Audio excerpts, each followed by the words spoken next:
नमस्कार। आज हम डिस्कस करेंगे H P S S C का प्रीवियस पेपर। ठीक है, H P S S C का प्रीवियस पेपर है, इसका हम जीके का सेक्शन जो है वो डिस्कस करेंगे। और देखिए, आज हम जो है वो क्विक रिवीजन के पर्पज से जो है वो बहुत ज़्यादा क्वेश्चन डिस्कस करने की कोशिश करेंगे। मोस्टली कोशिश करेंगे कि हर एक सेक्शन को कवर करें और ये जितने भी क्वेश्चन हैं उन सभी को इस वीडियो में कवर कर लें। क्वेश्चन नंबर 108 से हम स्टार्ट करेंगे। बोलते हैं which ruler is represented as wearing trouser and long boots. तो किस शासक को पजामा और लंबे जूते पहने हुए जो है वो निरूपित किया गया है। तो ये किसको रिप्रेजेंट किया गया है? ये कनिष्का को जो है वो रिप्रेजेंट किया गया है। 109 में बोलते हैं the Chinese pilgrim who visited during Harsha's reign was. तो हर्ष के शासनकाल के दौरान जो था वो किस चीनी यात्री ने यात्रा की थी? ये जो हर्षा का कार्यकाल था, इस दौरान जो था एक चीनी यात्री आया था जिसका नाम था हेन सांग। हेन सांग जो है वो ऑप्शन ए जो है वो सही आंसर है। हेन सांग सही आंसर है। आगे बोलते हैं 110 में Jorwe culture is associated with. Jorwe संस्कृति जो है वो किससे संबंधित है? देखो, जॉर्वे संस्कृति की बात करें, जॉर्वे संस्कृति जो है वो चैलोलिथिक एज से संबंधित है। चैलोलिथिक एज ऑप्शन ए जो है वो सही आंसर है। चैलोलिथिक एज जो है चैलोलिथिक एज सही आंसर होगा।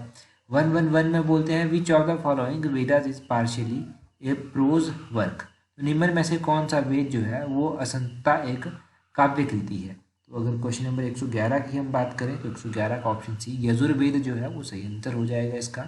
ये वेद सही आंसर है। 112 नंबर क्वेश्चन में बोलते हैं which was not the principal item of exported during the Sangam age. Most important question है। बोलते हैं संगम युग कौन सी एक प्रमुख निर्यात वस्तु नहीं करता था? तो अगर संगम एज की बात करें तो ऑप्शन डी ग्लास जो है वो सही आंसर है। ये कांच को निर्यात एक्सपोर्ट जो था वो नहीं करता था। आगे बोलते हैं नवीनतम डील्स विद। ये जो नवीनतम है ये किसके साथ डील करते हैं, ये किससे संबंधित है इनका? ये जो है वो मेडिसिन यानी कि औषधियों से जो है वो डील करते हैं। ऑप्शन ए जो है वो सही आंसर है। अगले क्वेश्चन में बोलते हैं the Khajuraho temples were built by which ruler. जो खजुराहो के मंदिर थे इनका निर्माण किस शासक के द्वारा करवाया गया था? इनका निर्माण चंदेलास के द्वारा करवाया गया था। ऑप्शन सी चंदेलास जो है वो सही आंसर है।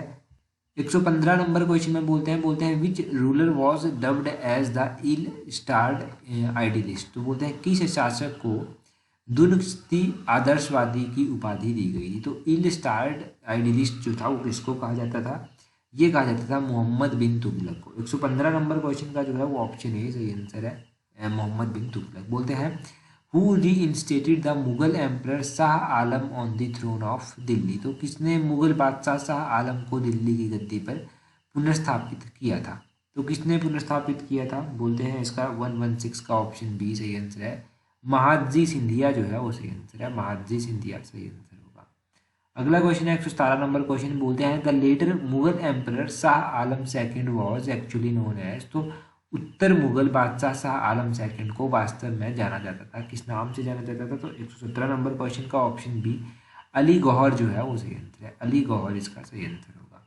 118 नंबर क्वेश्चन में बोलते हैं the 7 years rule of missions omissions and commissions was associated with. तो मिशन ओमिशन और कमीशन का 7 साल का शासन जो है वो किससे संबंधित है? ये है ऑप्शन ए लॉर्ड कर्जन से संबंधित। लॉर्ड कर्जन सही आंसर होगा। आगे बोलते हैं who was not a no changer in politics after the withdrawal of non cooperation movement. बोलते हैं असहयोग आंदोलन वापस लिए जाने के बाद राजनीति में कौन नो चेंजर नहीं था? तो इसका था मोतीलाल नेहरू, ये नो चेंजर थे। ऑप्शन ए सही आंसर होगा। आगे बोलते हैं 120 में who among the following established the Mohammedan Anglo Oriental College at Aligarh. ये जो मोहम्मदीन एंग्लो ओरिएंटल कॉलेज था ये अलीगढ़ में स्थापित किया गया था। ठीक है, तो इसकी स्थापना किसने की थी? इसकी स्थापना की थी 120 का ऑप्शन बी सही आंसर है। सर सैयद अहमद खान के द्वारा इसकी स्थापना की गई थी। आगे आगे देखिए, बोलते हैं which of the following is the highest of all volcanic cones. तो बोलते हैं निम्नलिखित में से कौन सा ज्वालामुखी शंकु सबसे ऊंचा है? सबसे ऊंचा ज्वालामुखी शंकु होगा आपका कंपोजिट कोन। ऑप्शन डी जो है वो सही आंसर है। आगे बोलते हैं ionosphere a part of thermosphere extend up to. तो आइनोस्फीयर जो तापमंडल का एक भाग है ये विस्तारित है, कहाँ तक विस्तारित है? तो 122 का ऑप्शन डी 640 किलोमीटर जो है वो सही आंसर होगा। 122 का डी। आगे 123 में बोलते हैं सुंडा trench is situated in the. ये जो सुंडा खाई है ये कहाँ पर स्थित है? सुंडा ट्रेंच की बात करें तो ये इंडियन ओशन में स्थित है, आपका हिंद महासागर में स्थित है। ऑप्शन बी सही आंसर है।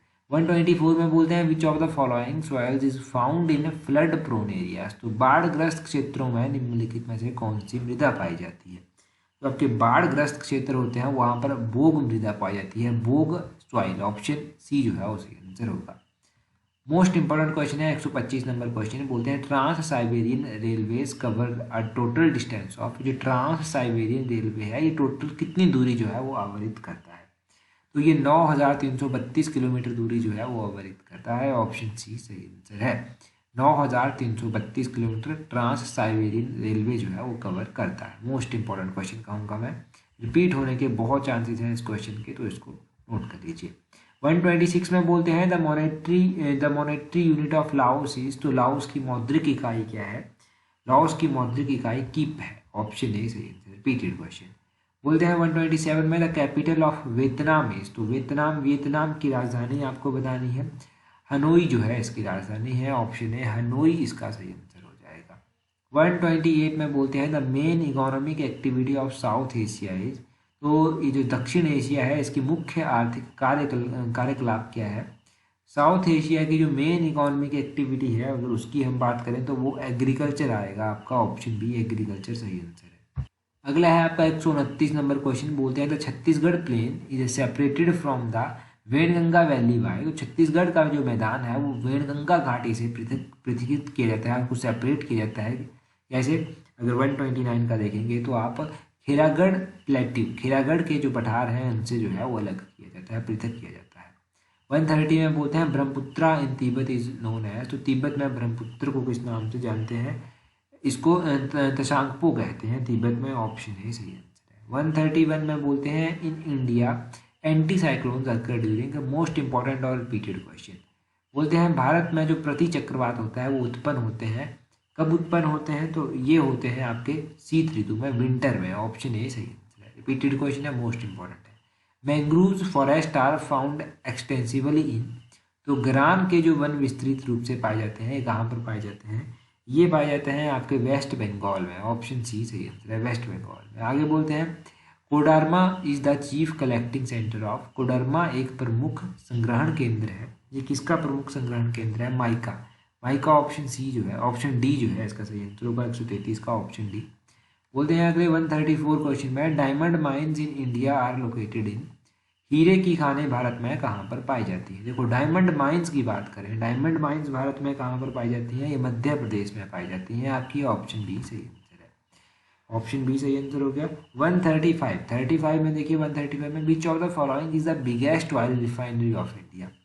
भारत में सबसे बड़ी जो तेल की जो रिफाइनरी है वो कहाँ पर स्थित है। वो आपके मथुरा में स्थित है, मथुरा ऑयल रिफाइनरी के नाम से जिसको आप जानते हैं। 136 में बोलते हैं ग्रेविटेशनल फोर्स है। तो ग्रेविटेशनल फोर्स जो है यहाँ पर इन्फिनाइट रेंज इसकी होती है, एक अनिश्चित जो रेंज होती है वो होती है इसकी। 137 में बोलते हैं the unit of power is. तो पावर की जो शक्ति की जो इकाई होती है वो क्या होती है। यूनिट ऑफ पावर जो है वो वाट होती है, वाट। ऑप्शन सी जो है वो सही आंसर है। Conduction can take place in. तो कंडक्शन जो है वो कब कंडक्शन जो है वो होती है। अगर कंडक्शन की बात करें तो ये सॉलिड्स में होती है। ऑप्शन ए 138 का जो है वो सही आंसर है। Which mirror is used as a shaving mirror. तो शेविंग मिरर के रूप में कौन सा मिरर आपका इस्तेमाल किया जाता है। मोस्ट इंपॉर्टेंट और रिपीटेड क्वेश्चन आप कहेंगे, मोस्टली रिपीट किया गया है। ऑप्शन सी कनकेव मिरर जो है वो सही आंसर है। सुपर मोस्ट इंपॉर्टेंट क्वेश्चन है, ध्यान रखिएगा, जरूर पूछ जाएगा किसी ना किसी एग्जाम में। 140 में देखिए 140 में क्या बोलते हैं। बोलते हैं when a magnet is broken into 2 pieces it act as a. जब एक मैग्नेट जो होता है उसको 2 भागों में तोड़ दिया जाता है तो वो किसकी तरह एक्ट करता है। तो वो एक मैग्नेट की तरह ही एक्ट करता है। ऑप्शन सी सही आंसर होगा इसका। मैग्नेट चुंबक की तरह ही कार्य करेगा। 141 में बोलते हैं the ionising power is maximum of. तो इनमें से आयनीकरण शक्ति जो है वो किसकी अधिकतम होती है। आयनीकरण शक्ति अल्फा रेज की अधिक होती है। ऑप्शन ए सही आंसर है। आगे बोलते हैं 142 में बोलते हैं the natural satellite of earth is. तो पृथ्वी का जो प्राकृतिक ग्रह है वो कौन सा है। पृथ्वी का जो नेचुरल सैटेलाइट है वो आपका चंद्रमा है, मून है आपका नेचुरल सैटेलाइट आपकी अर्थ का। आगे देखिए मोस्ट इंपॉर्टेंट और बेसिक क्वेश्चन है बेकिंग सोडा। बेकिंग सोडा को आप किस नाम से जानते हैं। इसको सोडियम बाइकार्बोनेट भी कहा जाता है। सोडियम बाइकार्बोनेट बेकिंग सोडा, ध्यान रखिएगा। 144 में देखिए ordinary table sugar is form of, तो साधारण टेबल शर्करा जो होती है वो किस प्रकार का होता है। अगर 144 की बात करें तो इसका सुक्रोज जो है वो सही आंसर होगा, सुक्रोज। 145 देखिए, बोलते हैं मार्स गैस मेनली कंटेन्स, तो मार्स गैस जो है वो मुख्य रूप से क्या कंटेन करती है, तो ये मीथेन जो है वो कंटेन करती है, ऑप्शन ए मीथेन सही आंसर होगा। 146 देखिए, बोलते हैं which of the following is the largest source of antibiotics, तो इनमें से एंटीबायोटिक्स का सबसे अच्छा जो लार्जेस्ट स्रोत है वो कौन सा माना जाता है, वो माना जाता है आपका एक्टिनोमाइसिस, एक्टिनोमाइसिस ऑप्शन बी जो है वो सही आंसर है। 147 का 147 है विच of the following is a flightless bird, इनमें से कौन सा पक्षी उड़ान विहीन है, फ्लाइटलेस बर्ड है इनमें से वो कौन सा है, वो है एमू, आपका एमू ऑप्शन सी जो है वो सही आंसर है। 148 में बोलते हैं which element plays an important role in blood clotting, जो ब्लड की जो क्लॉटिंग होती है उसमें एक एलिमेंट होता है जो मोस्ट इंपॉर्टेंट रोल प्ले करता है, वो है आपका कैल्शियम, ऑप्शन सी सही आंसर है कैल्शियम। 149 में बोलते हैं fats in the body are stored in, तो हमारी बॉडी में फैट्स कहाँ पर स्टोर की जाती हैं, 149 का ऑप्शन डी सही आंसर है, एडिपोस टिश्यू, एडिपोस टिश्यू, ध्यान रखिएगा। मोस्ट इंपॉर्टेंट और most super most important question है। 150 में बोलते हैं आपके, यहाँ पर पूछा गया है द सन रेज कंटेन, तो सूर्य की किरणें हैं उनमें मुख्य रूप से एक विटामिन पाई जाती है, वो कौन सा विटामिन है, वो है आपका vitamin D. Most important question है और बेसिक क्वेश्चन है, सभी को पता है, बेसिक क्लासेस में आपने पढ़ा होगा। इंडियन कॉन्स्टिट्यूशन, इंडियन पॉलिटी के क्वेश्चन देखिए, बोलते हैं पार्ट 3 जो है हमारे इंडियन कॉन्स्टिट्यूशन का वो किससे रिलेटेड है, पार्ट 3 जो है वो इंडियन कॉन्स्टिट्यूशन का वो किससे रिलेटेड है, वो आपका फंडामेंटल राइट से रिलेटेड है। चलिए, फंडामेंटल राइट से पार्ट 3 डील करता है। Directive principle of state policy से कौन सा आर्टिकल डील करता है, ये आप जल्दी से कमेंट करके बता दीजिए। और फंडामेंटल ड्यूटीज जो है वो कौन से पार्ट में आती हैं, ये भी जल्दी से कमेंट करके बता दीजिए। तो बहुत आसान है, चलिए रिवाइज हो जाएगा, जिन लोगों को नहीं आता है उनका भी और जिनको आता है उनका भी। आगे बोलते हैं presidential ordinance can remain in force for, तो एक प्रेसिडेंट राष्ट्रपति का जो अध्यादेश होता है वो प्रभावशील होता है कितने टाइम के लिए, इसका जो है वो 6 मंथ सही आंसर होगा। मोस्ट इंपॉर्टेंट और रिपीटेड क्वेश्चन है। आगे बोलते हैं गार्डियन ऑफ पब्लिक पर्स किसको कहते हैं, जो पब्लिक पर्स है उसका अभिभावक किसको कहा जाता है, उसका अभिभावक जो है वो कैग को कहा जाता है, कैग यानी कि controller and auditor general of India, option B सही आंसर है कैग, ध्यान रखिएगा। मोस्ट इंपॉर्टेंट क्वेश्चन है ये भी, कैग। इस पेपर में बहुत ही ज़्यादा इंपॉर्टेंट क्वेश्चन दिए गए हैं और देखिएगा आप डेफिनेटली जिस भी एग्जाम में पूछे जाएंगे तो 2-3 क्वेश्चन यहाँ से एक साथ उठाकर पूछे जाएंगे। 154 में बोलते हैं who is the chairman of Rajya Sabha, Rajya Sabha के चेयरमैन होते हैं आपके वाइस प्रेसिडेंट। 154 का option be the vice president सही आंसर है। 155 में बोलते हैं the speakers vote in Lok Sabha is called, तो स्पीकर का जो वोट होता है उसको क्या कहा जाता है लोकसभा में, उस वोट को जो है वो कहा जाता है casting vote, option A casting vote जो है वो सही आंसर है। 156 में बोलते हैं which one of the following is not a parliamentary committee, इनमें से कौन सी एक पार्लियामेंट्री कमेटी नहीं है, नहीं आपसे पूछा गया है तो डिमांड्स फॉर ग्रांट कमेटी होती है, ये एक पार्लियामेंट्री कमेटी नहीं है, ऑप्शन डी जो है वो 156 का सही आंसर होगा, demands for grants it is not a parliamentary committee. 157 में बोलते हैं who is the final authority to interpret the constitution, तो संविधान की व्याख्या का अंतिम प्राधिकारी कौन है, इसका जो फाइनल इंटरप्रेट है वो कौन है, वो है option D the supreme court, option D सही आंसर है। आगे बोलते हैं the chief minister is appointed by the, chief minister जो है वो किसके द्वारा अपॉइंट किया जाता है, चीफ मिनिस्टर देखो इलेक्ट किसके द्वारा किया जाएगा, लोग ही जो है वोट देंगे, परंतु अपॉइंट किसके द्वारा किया जाएगा, इसको गवर्नर अपॉइंट करेगा, governor of the state. Himachal के चीफ मिनिस्टर होंगे तो हिमाचल का गवर्नर अपॉइंट करेगा, किसी और के होंगे तो उसी स्टेट का अपॉइंट करेगा, तो ये आपने ध्यान रखना है। अच्छा, एक और बात कि अगर आपने टेलीग्राम पर अभी तक हमें नहीं ज्वाइन किया है, वैसे तो 17,700 से अधिक लोग हमारे साथ जुड़ चुके हैं, अगर आपने नहीं किया है तो आप भी जुड़ सकते हैं। टेलीग्राम पर आपको हर एक इंपॉर्टेंट इन्फॉर्मेशन जो है वो टाइम टू टाइम दे दी जाती है, ताकि आपको आपके आने वाले हर एक एग्जाम में हेल्प मिल सके। तो उसके लिए आप अपना टेलीग्राम खोलिएगा, वहाँ से सर्च कीजिएगा @allexam31, आपको हमारा टेलीग्राम चैनल जो है वो मिल जाएगा और टेलीग्राम पर हमारे साथ जुड़ जाइए। वहाँ पर आपको इंपॉर्टेंट क्विज़, इंपॉर्टेंट नोटिफिकेशन, जो भी exam of point of view से इंपॉर्टेंट होगा वो हर एक चीज़ प्रोवाइड करवा दी जाएगी। आज की वीडियो में इतना ही काफ़ी है। So that's all for today. Thank you very much for watching and listening it very patiently.